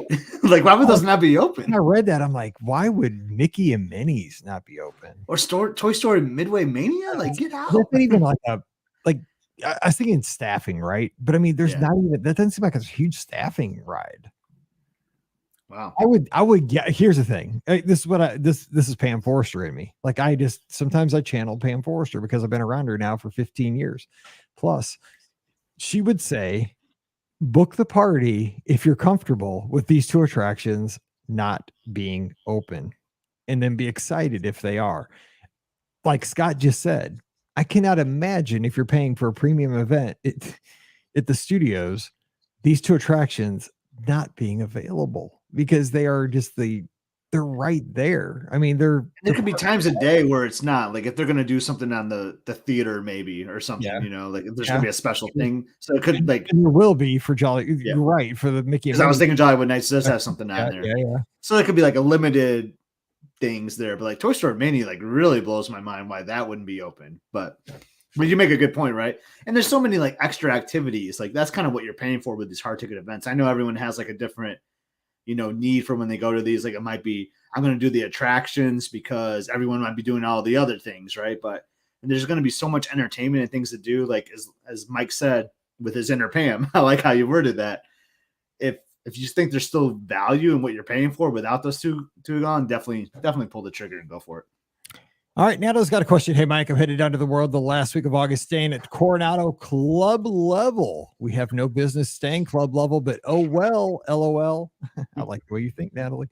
My first question is, where do I get the peanut butter or jelly shake I've heard you talk about before, and I'm dying to try it? Second, I was wondering what new ride you guys think will be coming next to Animal Kingdom. It's my favorite park, and I feel like we're due for a new ride. Thanks. We were just talking about that. We were, both things. Okay, the PB&J shake, you got to get over at 50s Prime Time, Disney's Hollywood Studios. Unfortunately, you can't get it to go anymore at the Tune-In Lounge, which was the hack of all hacks.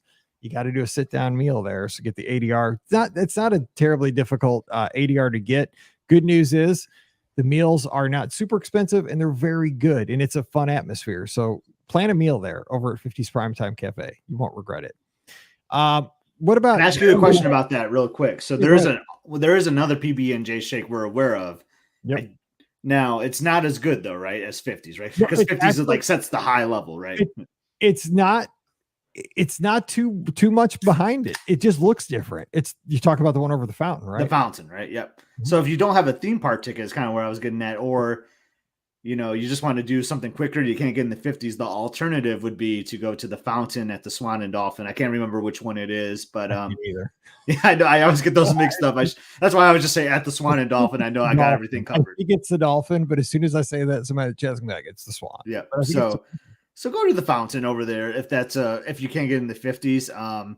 I can't speak to both of these because I haven't had both. I know Mike has, my wife has had both too, but I remember both of you enjoying the one at the fountain, just not as good as 50s though. It comes out and it's very pink and red. It's very pink. Yes. The one at 50s Primetime looks like it's just kind of, you know, the color peanut of butter, a regular shake. Yeah. So this one's very red. So it looks different, but it's very good. So yeah, I get that in a heartbeat too. So what about Animal Kingdom? Definitely your favorite theme park. You've said that many times.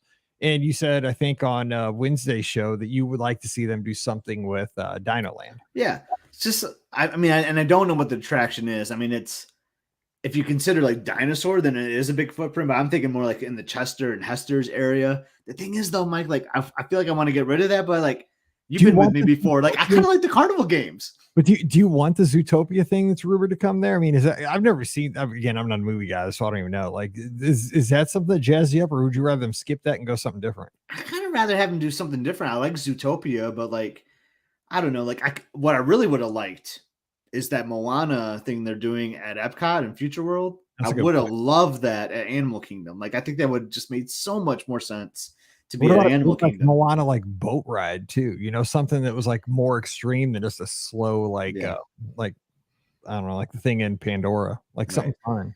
But maybe they could just do something like dinosaur related that's not tied to an IP. I know that will never happen, right? But like, could they do something dinosaurs? Even if they gave us like, I don't know. I just don't know how I feel about this. I'm going to say it though. Like, if they could just give us Indiana Jones that's out of Disneyland to replace dinosaur, like even that could be kind of cool because you could tie like dinosaurs to that, with the Indiana Jones history there. Because I love, you've been on that. You've been on both. Like, that Indiana Jones at Disneyland is spectacular. That is. Yeah. And you get your daily worth of steps in the queue. Yeah. But I mean, you do. I can't wait for Disneyland to announce the Indiana Jones 5K. Exactly. Just you go down, you ride the ride, you come back out. Okay, good. Boom, you're done. You get a cool like fossil medal at the end of it or something. But yeah, I'm with her though. Like I would love to see something. I think Dinoland definitely needs to touching up. Maybe they can expand somewhere in that park. Maybe even do something at Rafiki's. I went there on our last trip this summer. Which I like going over there. Like I like the little petting area, like with the goats and everything. We saw I think we saw a cow when we were over there. Like I love that area, but maybe there's something they can spruce up there. Lots of ideas. I think I saw a cow. You either saw a cow or you didn't. I saw a lot of animals. I know I saw pigs and goats, and I think there was Mike, it was like 120 degrees, man. It was hot. Yeah, I could have been hallucinating. Yeah.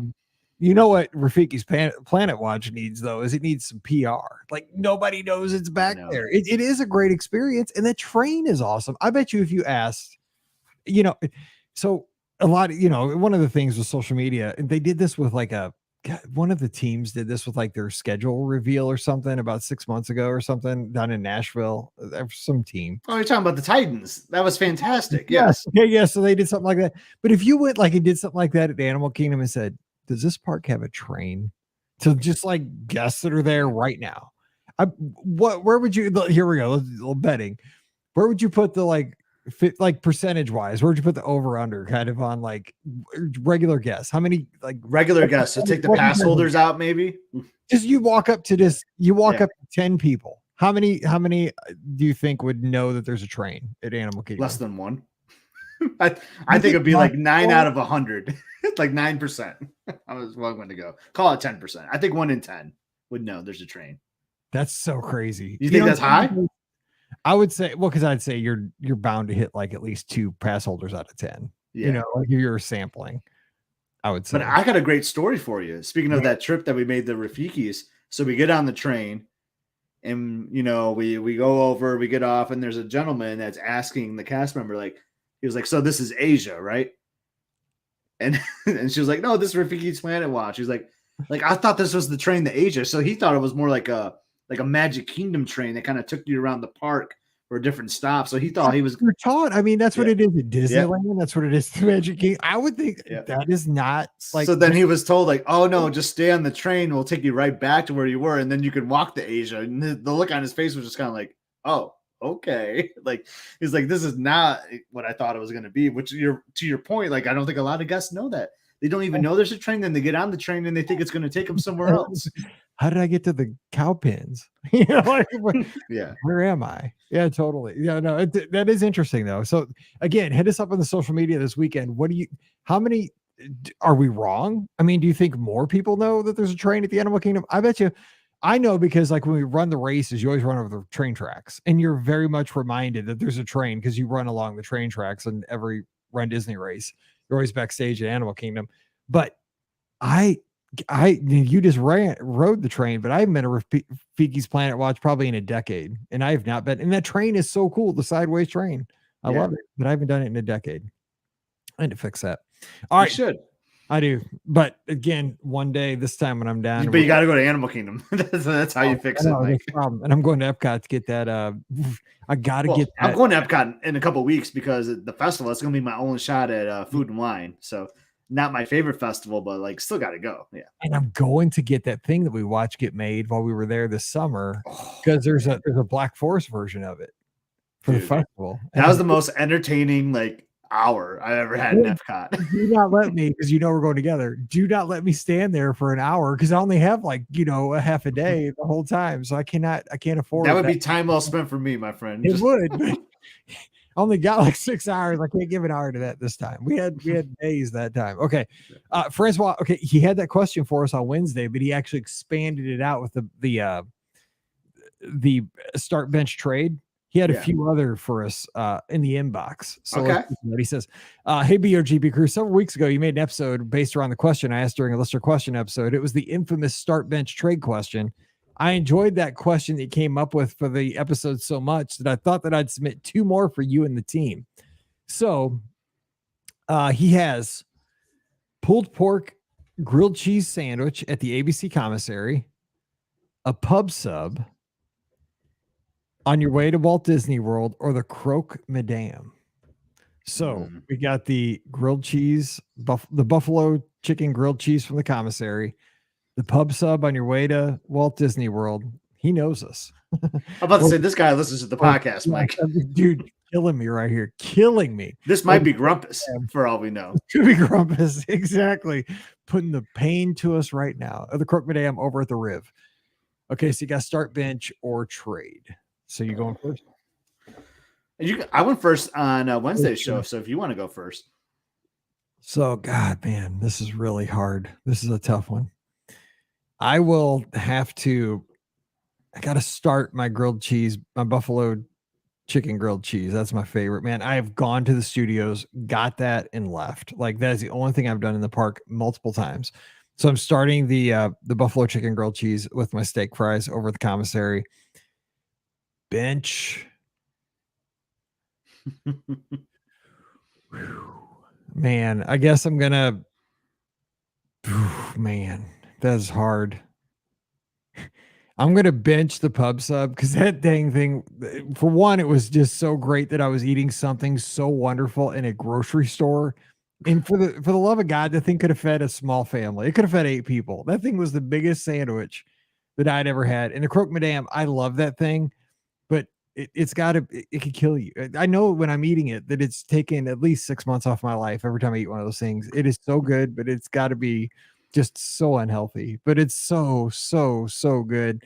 So I'm trading the Croque Madame just for the benefit of the team. So that's what I'm doing on that one. What about you, Scott? Well, this is gonna be boring because I'm the exact same. Love the ABC commissary sandwich. That's like one of my favorite sandwiches. I love the steak fries.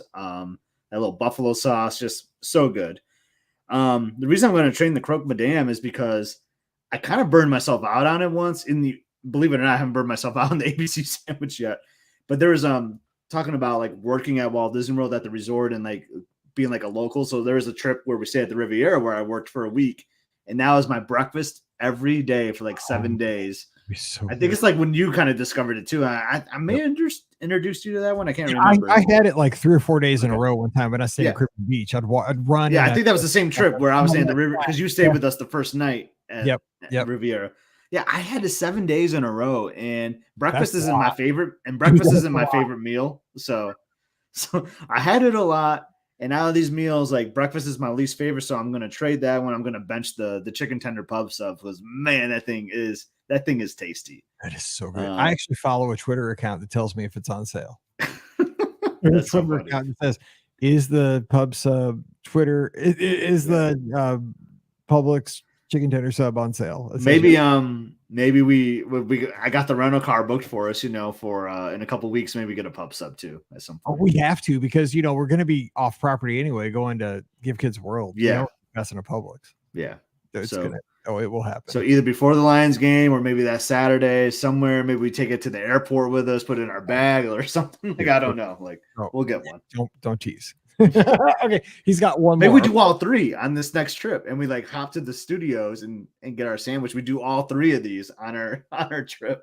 Yes, I like the way. That's why we're friends. Okay, so he has one more situation. Okay, now these are situational. So here we go. Early morning run around Crescent Lake as the sun is coming up. Watching the sunset while sitting on the beach at the Polynesian. Walking down Main Street right after a rainstorm in the afternoon while the sun is coming out. All right, so there you go. Those are the three situations. So an early morning run around Crescent Lake, watching the sunset while sitting on the beach at the Polynesian, or walking down Main Street right after the rainstorm in the afternoon. Ooh, man, those are all really great. You gotta go. I went first last time. So I'm historically speaking, I'm more like a sunset guy. I mean, I love sunrises. I don't see them as often. Like, I know you're up like super early, so you see like every sunrise. I'm trying to do better about seeing that. So, but I'm going with the sunset at the Polynesian as my start. I just does it get any better than that with like the palm trees and everything? Just sunset, like you just had a great day. You're sitting on that beach. Oh man, I just want to soak that in. I want to lock that in right now. I'm going to trade the Magic Kingdom, the Main Street rainstorm. I mean, as magical as that is, like there's just something cool about that. Like just because it's normally going to be like an empty Main Street too, because like all the crowds went away. There's something about like that just right after a rainstorm. That's a nice view of the castle and everything. I'm going to trade that because I do love my sunrises too. And that Crescent Lake run, like I've lived that so many times, like because we've stayed at those resorts and I'll go for a walk or run in the morning. I love that so much. But not as much as the sunset. So I'm gonna bench the Crescent Lake sunrise. Yeah, I'm close to that. So I'm going to I like your thinking on those. I'm going to actually go with the sunset as my starter because that just sounds great sitting on the Polynesian beach. I mean, how beautiful would that be? I mean, you can't and other when you're running, so you're like working. I mean, we both love running. I know we do, but like sunrise is great, but I mean running. But running I'm relaxing on a chair on the beach watching the sunset. I mean, I do like running, but come on now. Like, come on. Sitting at the Polynesian on the beach. Come on now. That's gotta be my starter right there. So I'm gonna bench the run at sunrise because that is beautiful.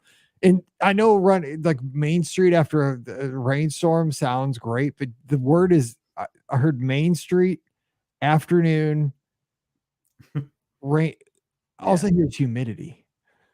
So that's a lot of humidity there. Get out of here. You trade. Yeah. Gone. So we landed the same on that one too. Yeah. So out. See ya. So there you go. So that's gone. That was fun. I like those.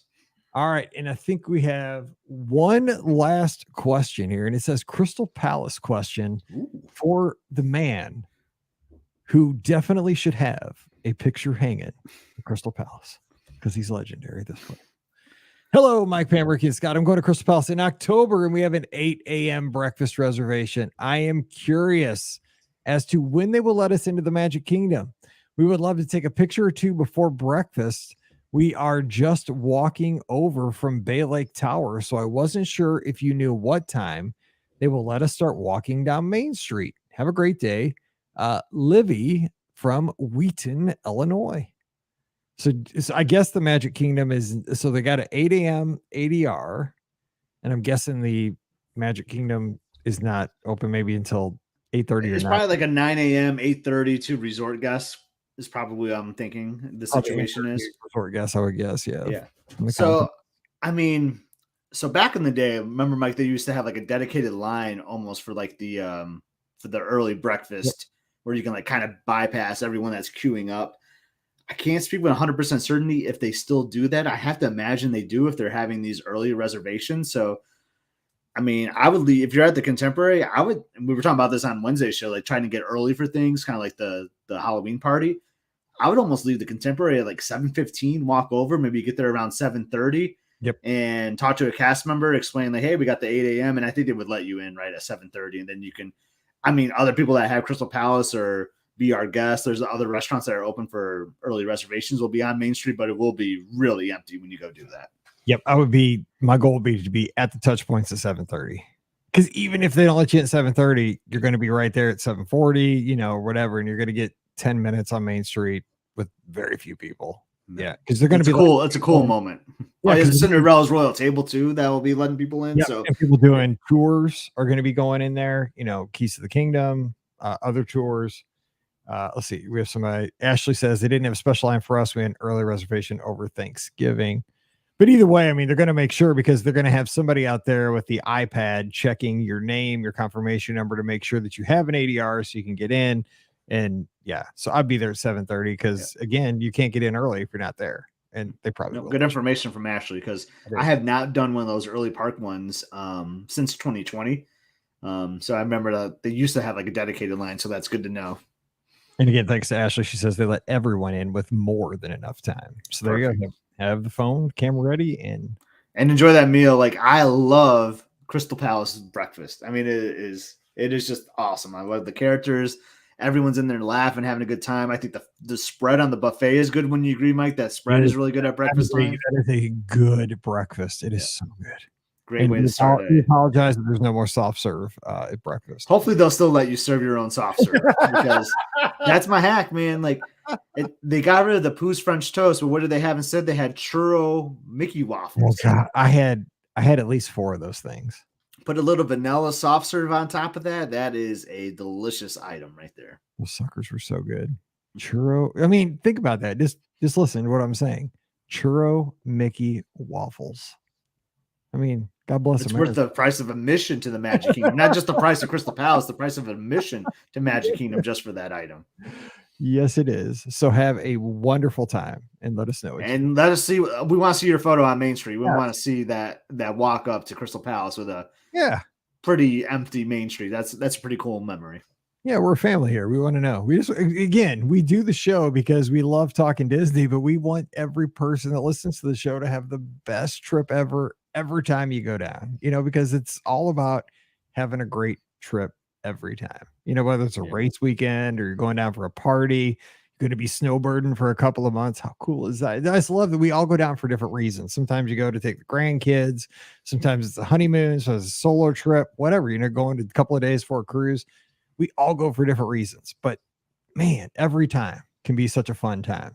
So let us know, give us some feedback. We love that stuff. So Scott, been a fun week. Thanks for coming on the shows, man. I love doing these shows with you. Yeah. Great week. Good luck to the Vikings. Good luck to the Wolves. And good luck if your college team is playing week 0. There's a handful of you. So good luck and everyone be safe and have a great weekend. That's right. All right. We're jumping out of here. We'll have the phone lines open on Sunday. So join us if you can find the time for an hour. Facebook, YouTube, Twitter, and Twitch, 7:00 Eastern, 6:00 Central. It's Scott and I and you as well. So give us a call for that. Don't forget our show is brought to you by the Magic for Less Travel. We'll be standing by this weekend to help you plan an amazing Walt Disney World, Disneyland, Disney Cruise Line, Adventures by Disney trip. You know the details. It does support us very, very much. Cost you nothing extra over at themagicforless.com. Please also use our Amazon affiliate link when you shop online. beourguestpodcast.com/Amazon. And thank you sincerely to our patrons. You guys make all these shows possible, starting at just $5 a month for all these podcasts we do. It keeps the archives going. I mean, we have over 2,300 shows in the archives. That costs a little bit. So thanks for keeping that possible for everybody to go back and listen to shows years and years ago. That's what that goes to. Our video podcasting capabilities, all that. It's because of you guys. So thank you so much for that. And you get a bonus show called Mike in the Midwest. So please support us if you can. Patreon.com/BeOurGuestPodcast. We love interacting with you in between shows as well. Epscott, EPSCOT, Twitter, Instagram, Facebook. You can find Scott everywhere. He's great at getting back with you. I'm at BeOurGuest Mike. Not to interrupt, Mike. I had like 3 people reach out to me today, and that was awesome. Like they had some questions about something. Boom. Rapid response. So the conversation continues outside of the podcast. It's kind of awesome. I see that. I love when you talk to folks that listen to the show, and I'd love the same. So yeah, definitely reach out to us. We love, because the shows come out a few times a week, but man, we're, Saturday afternoon sitting on the couch sometimes. Somebody, hits me up on Twitter or Instagram, tags me. I love it. We can have that conversation.